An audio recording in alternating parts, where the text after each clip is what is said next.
లేదు నీకు బిడ్డ నీకు మల్లన్న పూజలు లేవే నా చెల్లెలా బిడ్డ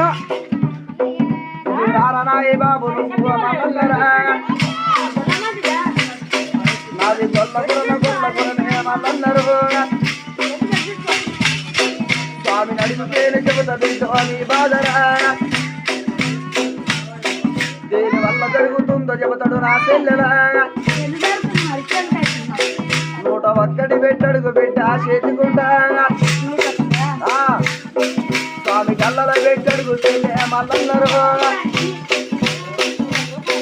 నాది వచ్చినాది వాని కొరకు మల్లన్నరా రారా బాబు నువ్వు రాయ మల్లన్నరు